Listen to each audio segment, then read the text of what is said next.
There is no team that is worse in the NFL that we talk about more than the Cleveland Browns. That sounds right. I've been doing this show for 23 years, and I hand to God, I don't think the Browns have ever been good, and yet we spend a disproportionate amount of times on Brown quarterback. I don't know what that is, but it's fascinating. They somehow... Well, there have been a lot of them. You know, that one guy's got the jacket with all the custom patches on there? There's like 34 of them now since Kozar or whatever it was. Testaverde, maybe. It's the only place, and it could only happen in Cleveland, where you sign like 1,000-year-old quarterback that everyone knows isn't very good. The Cleveland Browns know he's not very good. Joe Flacco knows he's not very good. But by the way, kudos to Joe Flacco for getting paid. Yep. He was sitting on his couch, came out of essentially a forced retirement to start playing again and earn himself another job. What is Joe Flacco's contract for?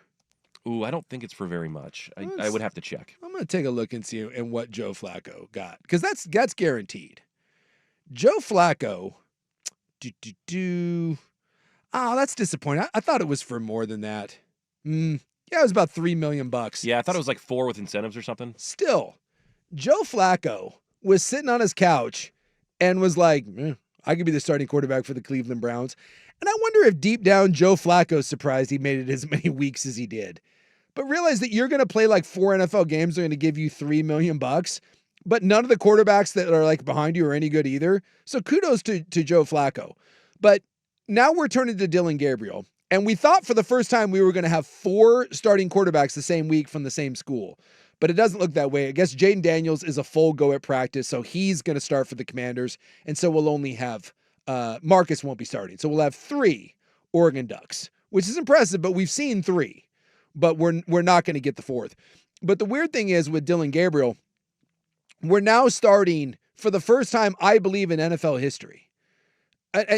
I would like someone to please tell me if this is incorrect, because I cannot. I literally sat there today and was racking my brain. There is a 5th round quarterback that got drafted in the 5th round, and we're having to have an active discussion on when the 5th round quarterback is going to be the starter, because he has to be the starter. It's never happened. In the history of the NFL, has anyone had a countdown clock on a 5th round quarterback? And today they actually went and asked him about, what he thought, and he went full mime. That was so weird, so immature.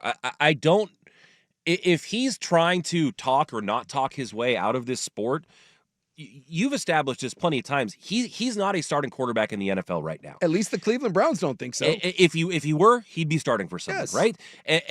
And so now you've said this before, no one wants a backup who's a headache at any position, especially the quarterback position. And if there's baggage and a media circus, and now you've got a guy who can't talk straight to the media and literally mimes or silently says his interview answers when asked about not being named the starter. Of course you weren't named the starter. Yeah. How hard would it be to say, you know what, it's my job to support Dillon as much as I can. I've been number 3 on this depth chart, and I'll be ready for my opportunity, but that's the best decision for this team right now. How hard would that be? It's just shocking to me how idiotic this whole situation has been handled. And I thought after the preseason that maybe this would have died down. But sure enough, here we are. Cleveland's not very good. Flacco gets benched. Dillon Gabriel gets inserted. And the conversation is not Dillon Gabriel. The conversation is how long until Shadur Sanders is the starter. Right. First off, how disrespectful is that to Dillon Gabriel? Whatever you think of Dillon Gabriel, he was a 3rd round pick. Maybe he's the starter, maybe he's not. He's going to get, I would assume, a decent amount of runway here.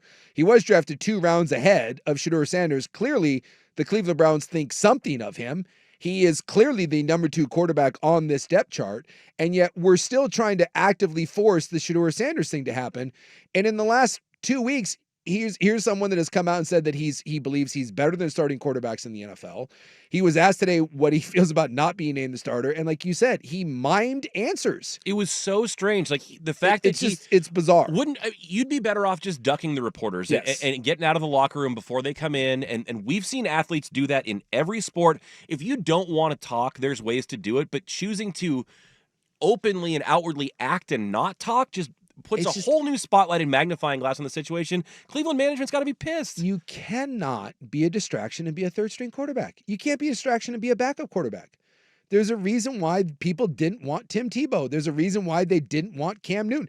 Joe Flacco got brought in, and I get it. Joe Flacco wasn't any sort of answer there at Cleveland, but they didn't have an answer. And Flacco was a pro that was going to shut his mouth and go out and see what you had.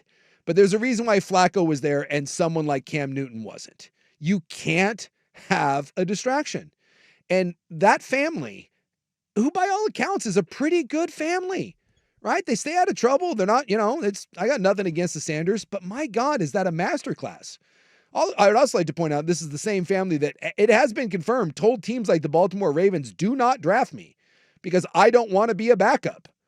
By the way, they thought the path to being a starter was the easiest in Cleveland or of the least resistance. That doesn't make you a starting quality quarterback. And by the way, if you were there, right now you'd be starting in Baltimore because... Yep. Because you, or at least you would hope you could beat out Cooper Rush. Yeah. It is, it's bizarre. It is absolutely bizarre the way that this has gone down and continues to go down. And I hope that Dillon Gabriel gets a fair shake. I would assume that when you go to him as a third-round quarterback, I would assume that there's a fairly long leash here, but it does kind of stink that you fought really hard and were a really good quarterback for a long time in college. Certainly a more accomplished quarterback than anything Shadur Sanders did. Dillon Gabriel is one of the better college quarterbacks, starting that we've seen in the last 15 or 20 years.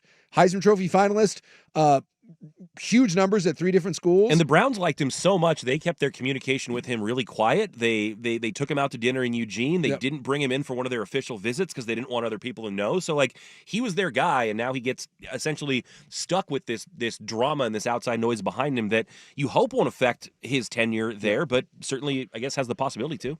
Yeah. Oh, also, too, that Sanders also told the Eagles. It was confirmed. He didn't want to go play for the Eagles, and he didn't want to go play for the Ravens.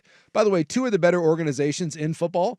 One is a Super Bowl contender every year. The other one has won Super Bowls.